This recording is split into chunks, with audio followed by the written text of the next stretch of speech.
ये news story है टाइकोक time travel बैरमुडा triangle.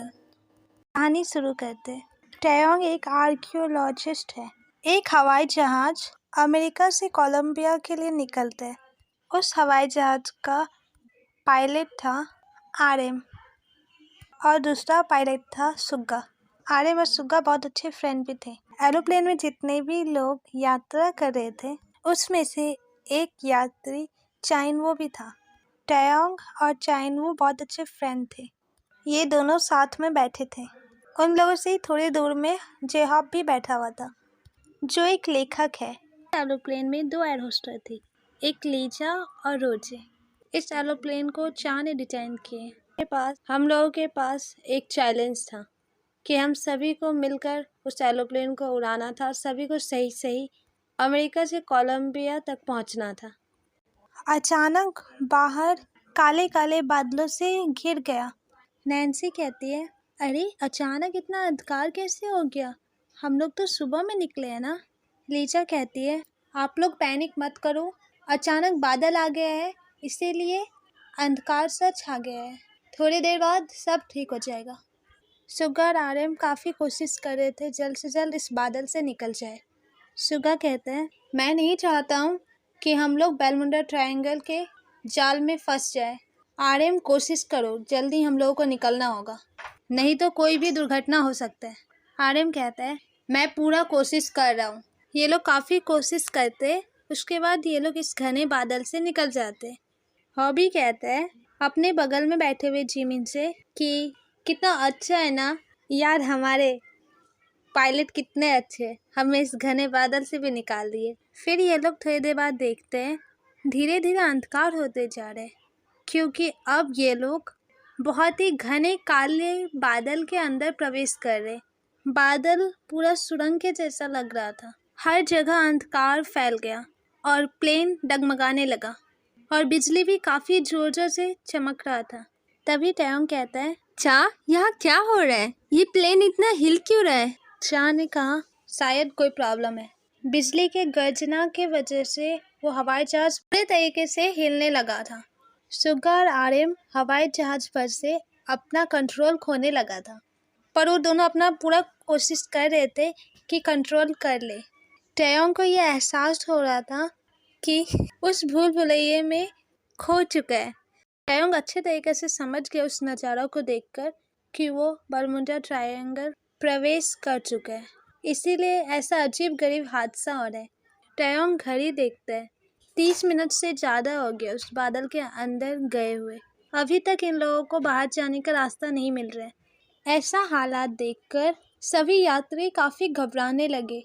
तभी लीजा और रोजे कहती है, आप सभी घबराइए मत, मौसम ख़राब होने की वजह से ये सब हो रहा है। आप लोग सीट बेल्ट अच्छे से लगा लीजिए। उन लोगों के समझाने के कारण सभी शांत हो गए, लेकिन अंदर ही अंदर वो दोनों भी काफ़ी घबरा रही थी। टयोंग वहाँ से उठता है और वो पायलट के रूम के अंदर जाता है। वैसे तो अंदर जाना अलाउ नहीं था, लेकिन टयोंग को कोई रोक भी नहीं पाया। और टयोंग कहता है, यहाँ क्या हो रहा है? तुम लोगों के कंट्रोल में है ना एरोप्लेन? क्योंकि यहाँ का हालात ठीक नहीं लग रहे हैं। सुग्गा कहते हैं, हमारे कंट्रोल में नहीं है, सब कुछ काम करना बंद कर दिया है, ये एरोप्लेन उड़ रही बड़ा बात है। टयोंग कहते हैं, क्या कह रहे हो तुम? एरोप्लेन तुम्हारे कंट्रोल में नहीं है तो चल कैसे रहा है? सुग्गा ने कहा, मैं ही चला रहा हूँ, हम लोग कोशिश तो पूरे तरीके से कर रहे, तुम किसी को बताना मत, नहीं तो वैसे ही सब कोई डर जाएंगे। और मेरा कोशिश यही है कि मैं कंट्रोल में ला लूँ और मैं कामयाब हो जाऊँगा। मुझे अपने आप पर, अपने एक्सपीरियंस पे पूरा भरोसा है। टयोंग कहता है, अगर सुग्गा तुमने कुछ देर में कंट्रोल में नहीं किया तो तुम बहुत बड़े प्रॉब्लम में पड़ने वाले हो। सुग्गा कहता है, मुझे धमकी दे रहे हो? और वो हैंडल छोड़ देते हैं और खड़ा हो जाता है। फिर बोलते हैं, मैं चलाऊंगा ही नहीं, क्या कर लोगे तुम? अगर तुम्हें आता है चलाना तो चला लो और कंट्रोल करके दिखाओ, तब मुझसे ऊंचे आवाज में बात करना। आरएम कहता है, क्यों तुम सुगा को गुस्सा दिला रहे हो? सुगा हमारा गुस्सेला है, उससे गुस्सा दिलाओगे तो एरोप्लेन चलाएगा भी नहीं। शांत हो जाओ और उससे माफ़ी मांगो। टयोंग कहते हैं, मैं क्यों माफी मांगू? सबकी जान का सवाल है, सभी कोई डरे हुए हैं और सुग्गा कोशिश ही नहीं कर रहे उसे काबू में करने का। सुग्गा ने कहा, किसने कहा तुम्हें कि मैं कोशिश नहीं कर रहा था? मैं कोशिश कर रहा था। अब तुम करो, मैं आराम करूँगा। ऐसे में मैं थक चुका हूँ। ये कहकर सुग्गा वहाँ से चला जाता है और वो जाकर सीट पर जाकर सो जाता है। आर्यन कहते हैं, चला गया ना सुगा, मैं अकेला नहीं उड़ा पाऊंगा ये एरोप्लेन। इसके लिए 2 पायलट का होना जरूरी है। क्या करें आप? टयोंग सोचने लगा। थोड़ी देर बाद टयोंग आता है। टयोंग चाइनवो से कहता है, इन्वो, क्या तुम एरोप्लेन उड़ा सकते हो? सुगा से मेरा झगड़ा हो चुका है और सुगा अब नहीं उड़ाएगा एरोप्लेन। इसने मुझसे कहा है चलाने के, लेकिन मुझे नहीं आता है। मुझे पता है तुम चला सकते हो। चा ने कहा, यार इस समय भी तुमने झगड़ा कर लिया उससे? इतने बड़े मुसीबत में हम लोग। पता नहीं मैं कंट्रोल कर पाऊंगा या नहीं, लेकिन मैं अपना पूरा कोशिश करूंगा। चलो चलते हैं। अब सुगा की जगह पर चाइनवो बैठ गया है और वो एरोप्लेन चलाने की कोशिश करता है। चांद ने देखा उन लोगों का फ्यूल काफ़ी ख़त्म हो रहा था। इनवो कहता है आर्यन से, हमें जल्द ही लैंड करना होगा। टयोंग भी उन दोनों के साथ ही बैठा हुआ था। टयोंग ने कहा, तो जल्दी से कहीं पे लैंडिंग करवा लेते हैं ना। आर्यन कहता है, कुछ दिख तो रहा ही नहीं है, कहाँ लैंडिंग करें? पहले पता तो चल जाए हम लोग है कहाँ।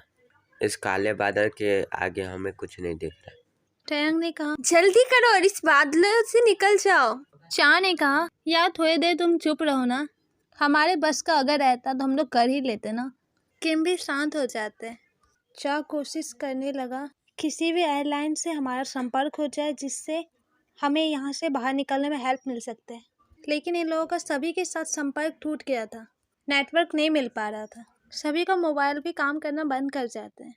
20 मिनट बाद उस घने बादल से ये लोग बहुत ही जोरदार धमाका सुनाई देता है। ये धमाके से सभी डर जाते हैं। सभी यात्रियों के बीच हलचल शुरू हो गया। चा कहता है, ये कहाँ आ गए हम लोग? और ये धमाका?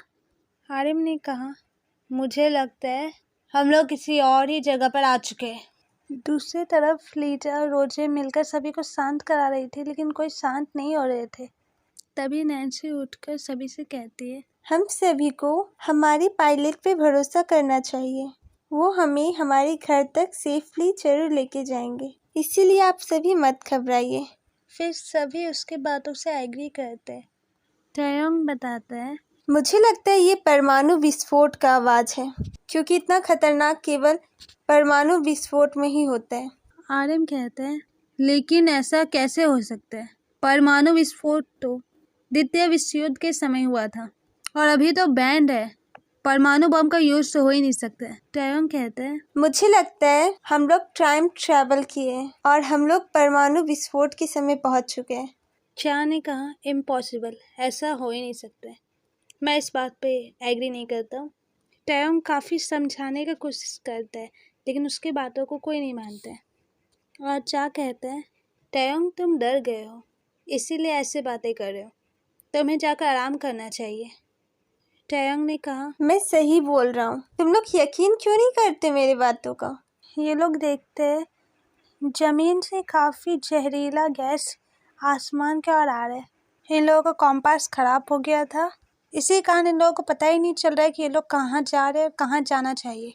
ये लोग बादलों में खो गए हैं और एरोप्लेन का फ्यूल भी बहुत कम बचा है, जिसकी वजह से इन लोगों को जल्द से जल्द कहीं पर लैंड करना होगा। इसीलिए चाइनवो कोशिश कर रहा था कि किसी एयरलाइन से संपर्क हो जाए। थोड़ी देर बाद अचानक एक एयरलाइन से कनेक्शन जुड़ जाता है। हेलो, मैं चाइनवो बोल रहा हूँ। हम बोइंग 737-800 प्लेन से जा रहे थे। अचानक हमारा प्लेन बादलों में खो चुका है और हमारा फ्यूल ख़त्म हो रहा है। हमें सेफ्टी लैंडिंग चाहिए। क्या आप हमारा हेल्प कर सकते हैं? दूसरी तरफ से जवाब आता है, हेलो, आई एम जेके। आप लोगों को पता नहीं है, इस समय एरोप्लेन से ट्रैवल करना अलाउ नहीं है। आर्यन कहता है, लेकिन क्यों? जेके का आवाज़ आता है, आप हमारे साथ मजाक करें या आपको पता नहीं है? अभी वर्ल्ड वॉर 2 चल रहा है और आपको कारण नहीं पता है? क्या कहते हैं, तुम मजाक करना बंद करो। 2023 में कौन सा वर्ल्ड वॉर 2 चल रहा है? ये तो कई साल पहले ही बीत चुका है। जेके कहते हैं, आप हमें परेशान ना करें क्योंकि हम उनका ही हेल्प करते हैं जो प्लेन युद्ध में लड़ने के लिए गए हैं। फिर जेके कनेक्शन तोड़ देते हैं।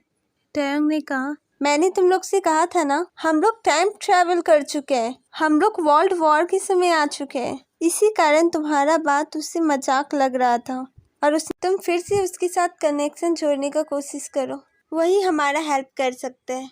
क्या कहते हैं, मुझे इस बात पर बिल्कुल भी बिलीव नहीं है, बट हेल्प चाहिए अभी। फिर चा कनेक्ट करने का कोशिश करते हैं, फिर उसका कनेक्ट हो जाता है जेके के साथ। जेके कहते हैं, फिर से कनेक्ट किया तुमने हमारे साथ, क्यों परेशान करे मुझे? यहाँ युद्ध छिड़ा हुआ है, तुम लोग को मजाक लग रहा है? चा कहते हैं, हमारे साथ एक आर्कियोलॉजिस्ट है जो आपसे कुछ बात करना चाहते हैं। जेके ने कहा, बताओ। टैयंग कहते हैं, हाय, मैं किम टैयंग हूँ। क्या तुम मुझे बता सकते ये कौन सा ईस्वी चल रहा है? जेके बताते हैं, 6 अगस्त 1945। तुम्हें इतना भी नहीं पता? टैयंग ने कहा, आपको शायद विश्वास नहीं होगा लेकिन मुझे एक बात बताना है आपको विश्वास नहीं होगा लेकिन एक सच्चाई आपको बताना है। हम लोग टाइम ट्रैवल करके इधर आए हैं। हम लोग 21वीं शताब्दी से आ चुके हैं यहाँ। क्या आप हमारा हेल्प कर सकते हैं? जेके कहते हैं, क्या कह रहे हैं आप लोग? ऐसा नहीं होता है और मैं आप लोगों का बातें समझ नहीं पा रहा हूँ। टैयंग कहते हैं, देखिए, समझने का कोशिश करिए। बहुत से लोगों का जिंदगी मुश्किल में है। हमारा हेल्प सिर्फ आप ही कर सकते हो। हमारा संपर्क केवल आपसे ही हुआ है। प्लीज हमारा कहीं पे सेफली लैंडिंग करवा दीजिए। जेके कहते हैं, ओके, पहले मैं पता लगाता हूँ आप जो कह रहे हैं वो सच है या नहीं, पर पहले आप लोग बताओ आप लोग हो कहाँ पर? चा कहते हैं, हमें नहीं पता है, हम लोग खो गए हैं। जेके ने कहा, ठीक है, मैं चेक करता हूँ तुम लोग का लोकेशन कहाँ है। इसके दिन लोगों का कनेक्शन फिर टूट जाता है। जेके कहते हैं, मुझे पता है तुम लोग कहाँ हो, तुम लोग हिरोशिमा के पास हो, जल्द से जल्द वहाँ से निकलो। मुझे लग रहा है शायद तुम लोगों के ऊपर हमला भी हो सकता है। जेके उस लोगों को सही डायरेक्शन बताता है। अचानक उन लोगों के एरोप्लेन, कुछ फाइटर प्लेन उन लोगों के प्लेन पर हमला करने लगे। तभी वहाँ सुग्गा आ जाता है। सुग्गा ने सभी बातें सुन लिया था और वो एरोप्लेन का कंट्रोल अपने हाथों में ले लेता है और वो काफ़ी बचा बचा कर एरोप्लेन चला रहा था। सभी यात्री काफ़ी घबरा रहे थे। तभी वहाँ चार टैयंग आते हैं और वो दोनों सभी को बताते हैं कि हम लोगों ने टाइम ट्रैवल किया है और ऐसी जगह पर आ चुके हैं। हम लोग बहुत ही बुरे सिचुएशन में हैं।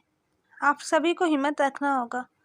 एक जन से हम लोगों का बातें हुआ है, उसने कहा है कि हमें सेफ्टी लैंडिंग करवाएंगे। टैयंग कहता है, यहाँ पर सब ठीक है ना? इस हमला के कारण लोग काफी डर गए हैं। आर्यन कहते हैं, अभी तक हमें कोई हेल्प नहीं मिल रहा है। मुझे लग रहा है कहीं हम लोग जेके के साथ बात करते करते मर न जाए। हमारा न्यू फ्रेंड आखिरी समय तक हमारे साथ रहेगा। मुझे बचने का रास्ता नहीं दिख रहा है।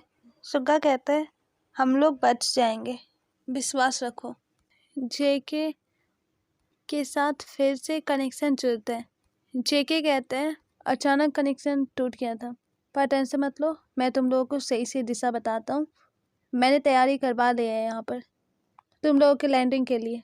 काफ़ी देर बाद ये लोग ओसाका के पास पहुँचते हैं। फिर इन लोगों को लैंडिंग करने के लिए एक बहुत ही अच्छा जगह मिल जाता है। इन लोगों का एरोप्लेन वहीं पर लैंड करते हैं। आसपास के सभी लोग उस चमत्कारी एरोप्लेन को देख रहे थे। आज तक उन लोगों ने ऐसा एरोप्लेन नहीं देखा था। सभी हैरान थे। सभी एक एक करके उस एरोप्लेन से निकलते हैं। तभी जेके वहाँ आता है और वो बोलता है, कोन्निचिवा। टैयंग, सुगा और चाइनवा तीनों को जापानीज भाषा आता था। वो लोग भी हेलो कहते हैं। जेके कहता है, आई एम जेके और मैं ही तुम लोगों से बातें कर रहा था और मुझे अच्छा लगा ये देख कर कि तुम लोग सेफ हो। जेके पहले चा, सुगा और आर्यन से मिलते हैं, फिर टैयंग भी उससे मिलता है। जेके टैयंग का हाथ पकड़ के कहता है, अगर सही समय पे मेरा बात नहीं हो पाता तुम लोगों से तो इतने क्यूट इंसान से मैं मिल नहीं पाता। ये सभी मिलकर जेके को थैंक्स कहते हैं। फिर सुगा कहता है सभी से, हमारा एरोप्लेन ख़राब हो चुका है पूरे तरीके से, इसे वापस से ठीक करना होगा। हमें कुछ लोगों का ज़रूरत भी पड़ेगा और समय भी लगेगा। जब तक हमारा एरोप्लेन ठीक नहीं हो सकता है तब तक हमें यहीं पर रहना होगा और ठीक करने के बाद हम लोग यहाँ से निकलेंगे। कैनवा ने कहा, जेके क्या तुम हमारा हेल्प कर सकते हो हमारे रहने के लिए?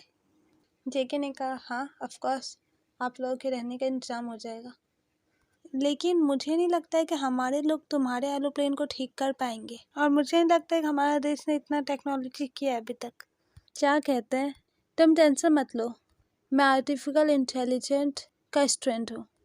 मैंने इस एरोप्लेन को डिज़ाइन किया है और मुझे पता है कि इसे ठीक कैसे किया जाएगा। मुझे बस यहाँ के कुछ इंजीनियर चाहिए जो ठीक करेंगे। मैं बताऊँगा, थोड़ा टाइम ज़रूर लगेगा लेकिन हो जाएगा। वहाँ पर सभी लोगों के रहने के लिए इंतजाम कर दिया जाता है और जेके बड़े बड़े इंजीनियर से चाकू मिलाते हैं। ठीक है। जेके को फर्स्ट नज़र में ही टैंग पसंद आ गया। शाम को सभी बैठकर एक साथ मिलकर बातें कर रहे थे, तभी जेहॉप डायरी लिख रहा था। टैंग पूछता है, जेहॉप क्या लिख रहे हो तुम? जेहॉप कहता है, मैं डायरी लिख रहा हूँ और मैं एक राइटर हूँ ना, मैं यहाँ पर जो जो देखा हूँ ना सब कुछ लिखूँगा। मैं अपने जगह पर जाकर सभी को बताऊँगा मैंने क्या क्या देखा है। टैंग कहता है, तुम्हें लगता है कोई तुम्हारी बातों पे बिलीव भी करेगा? अगर इसका फुल एपिसोड मेरे दूसरे चैनल पर आएगा जो 1 घंटा से ज़्यादा होगा, जिसमें आप सभी को सब कुछ क्लियर हो जाएगा। इसलिए मेरे दूसरे चैनल को सब्सक्राइब करके रखिएगा और कैसा लगा आपको ये स्टोरी वो बताइएगा ज़रूर।